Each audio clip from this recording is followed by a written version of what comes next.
menginisialisasi fungsi untuk memanggil data melalui Google Drive, kemudian menempelkan path file Google Drive, kemudian membaca file Google Drive. Di sini akan menampilkan 5 baris pertama untuk memastikan data dimuat, yaitu ada 5 data pertama yang ditampilkan. Kemudian mengecek informasi, jumlah baris atau kolom, tipe data, dan memori. Hal ini untuk digunakan melihat apakah terjadinya nilai kosong pada data. Di sini ada distribusi sentimen ulasan, yang mana positif terdiri dari 25.000 dan negatif terdiri dari 25.000. Tampilan ulasan positif dan tampilan ulasan negatif. Ini merupakan contoh ulasan yang bersifat positif dan ulasan yang bersifat negatif. Baiklah, di sini akan melakukan preprocessing. Kemudian pada tahap ini membersihkan HTML dan karakter non-alfabet dan mengubah semua teks menjadi huruf-huruf yang kecil. Kemudian memecahkan teks tersebut menjadi daftar kata atau biasanya disebut dengan tokens. Kemudian menghapus kata-kata yang bersifat umum. Setelah data-data dibersihkan, data akan digabungkan kembali menjadi satu string yang bersih. Kemudian menerapkan fungsi processing ke dalam review. Di sini akan menampilkan hasil data setelah direview dan setelah hasil data review yang bersih. Sebelah kiri merupakan hasil data sebelum direview dan sebelah kanan merupakan hasil data yang setelah direview. Kemudian ekstraksi fitur preprocessing, yang mana pada fitur ini akan membagi data. Pada data encode adalah positif, negatif, positif, dan setelah di-encode data akan berubah menjadi 1, 1, 0, dan 1. Di sini dapat kita simpulkan bahwa data positif akan dibaca sebagai 1 dan data negatif akan dibaca sebagai 0. Haskell selection import train test split, yang mana ini adalah membagi data menjadi data train dan data test, data training atau dan data testing. Di sini data latih terdiri dari 40.000, data uji terdiri dari 10.000, label latih terdiri dari 40.000 dan label uji terdiri dari 10.000.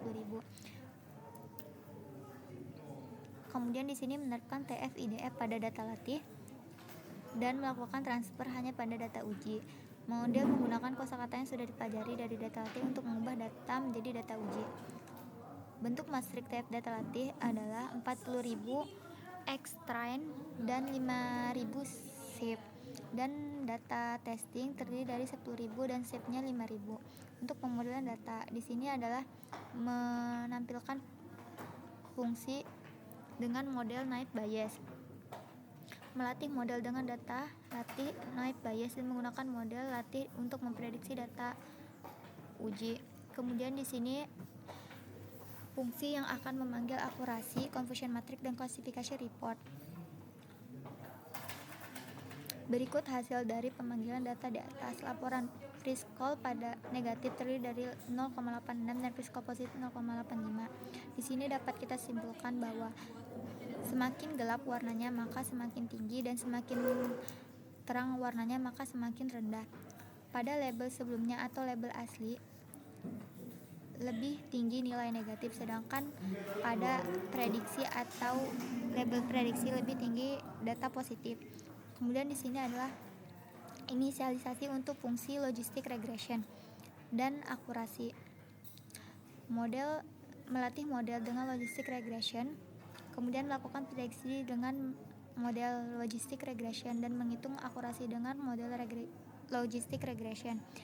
Kemudian melatih model dengan SGD classifier atau SVM dan melakukan prediksi, sama seperti halnya dan melakukan akurasi. Kemudian membuat tabel perbandingan antara logistic regression dan SGD classifier. Kemudian hasil perbandingannya. Pada tabel perbandingan ini dapat kita simpulkan bahwa logistic regression memiliki akurasi yang paling tinggi, yaitu 88,53%. Kemudian di sini melakukan evaluasi. Di sini melakukan evaluasi multinominal naive Bayes, kemudian evaluasi logistic regression, dan evaluasi SGD classifier. Kemudian melakukan tabel perbandingan metrik dengan lengkap untuk memudahkan kita dalam membandingkan akurasinya. Di sini terdapat evaluasi mitonomial naive Bayes, yang mana positif dengan precision 0,86 dan negatif dengan 0,86 dan positif 0,85. Sedangkan evaluasi logistic regression resikolnya negatif 0,89 dan positif 0,88. Evaluasi SGD classifier atau linear SPM negatif 0,89 dan positif 0,88. Adapun hasil perbandingan dari semua metrik kompresif dari ketiga model yaitu Knight Bayes, logistic regression dan linear SPM.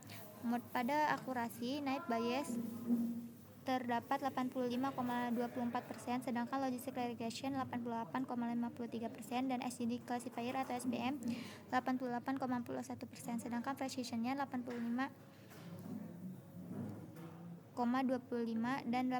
dan logistic regression 88,55%. Di sini dapat kita simpulkan bahwa logistic regression memiliki akurasi, recall, dan F1 score yang lebih tinggi dibanding dengan metode yang lain. Baiklah, saya Felisa Amanda Putri dengan NIM 2200183779 mengucapkan terima kasih. Mungkin cukup sekian penjelasan dari saya. Saya akhiri. Wassalamualaikum warahmatullahi wabarakatuh.